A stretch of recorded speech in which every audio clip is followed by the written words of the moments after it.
Au nom du Père et du Fils et du Saint-Esprit. Amen. Viens, Esprit Saint, remplis le cœur de tes fidèles et fais-les brûler du feu de ton amour. Seigneur, envoie ton esprit et tout sera créé et tu renouvelleras la face de la terre.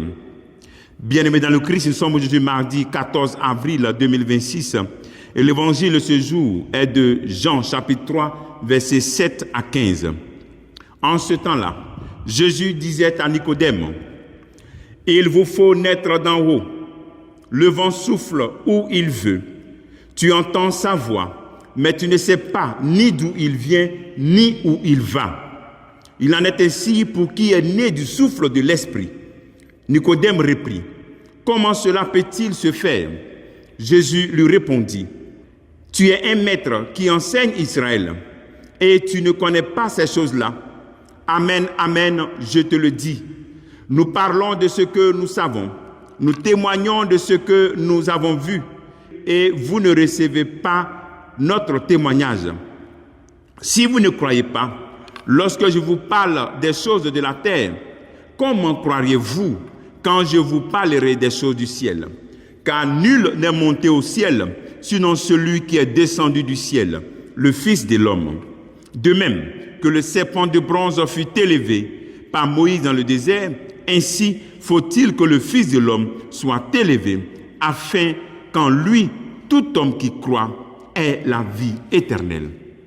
Acclamons la parole de Dieu, louange à toi, Seigneur Jésus. En lui, tout homme qui croit ait la vie éternelle. Après la question de Nicodème, le discours continue. Et dans ce discours, Jésus nous enseigne. Ce qui est né de la chair est chair. Ce qui est né de l'esprit est esprit. Ce qui est né de la chair, ce n'est rien d'autre que nos idées mondaines, nos idées terrestres. Ce qui est né de l'esprit vient d'en haut, nous dit le Seigneur.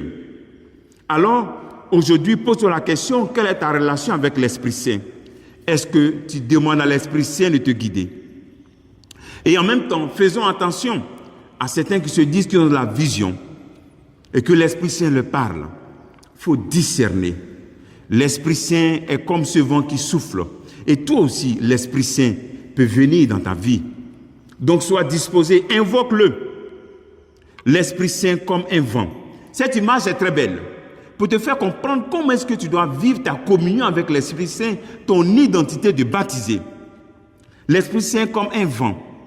Et ici, il est dit qu'il souffle. Et tu entends sa voix. La voix. Quelle est la voix que tu écoutes? Donc c'est un appel à l'obéissance, la voix du Seigneur. Vivre de l'Esprit Saint et être disposé à écouter la voix du Seigneur et à la mettre en pratique. Obéir, même si tu ne comprends pas tout. Et d'ailleurs, il est dit ici qu'on ne sait pas d'où il vient. Et en même temps, un autre élément, c'est la confiance. La confiance en cette voix. La confiance à la voix de Dieu qui te parle à travers les Écritures. Tu ne sais pas d'où le vent vient, mais tu sens sa présence. Sentir et connaître cette présence du Christ qui te parle à travers la parole, sa parole. Ok? Donc la même chose. Souvent, tu ne sais pas pourquoi il faut mettre cela en pratique. Est-ce que c'est bon pour toi? Mais tu ne vois pas même les effets peut-être spirituels de ta vie chrétienne. Mais fais confiance à la voix de Dieu qui te dit, fais ceci. Obéis à la voix divine. Et enfin, l'abandon. On ne sait pas où le vent part, mais le vent a tout de même une direction.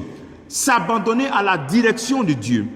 Sans cette direction, tu vas prendre un mauvais chemin.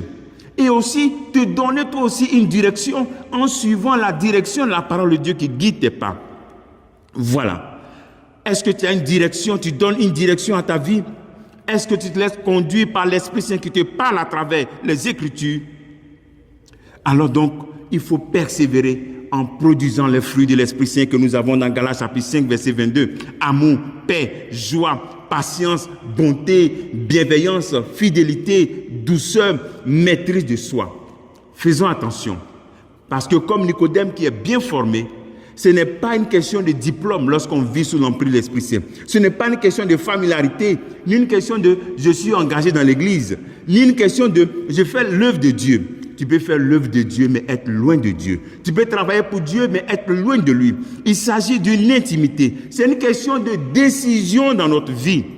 Paul avait pris cette décision dans 1 Corinthiens chapitre 9, verset 29. Il disait ceci: je traite durement mon corps, j'en fais mon esclave, pour éviter qu'après avoir proclamé l'évangile à d'autres, je sois moi-même disqualifié. Le travail que tu peux faire en ce jour, retire-toi et puis fais un chapelet à l'Esprit Saint. Que Dieu te bénisse au nom du Père et du Fils et du Saint-Esprit. Amen.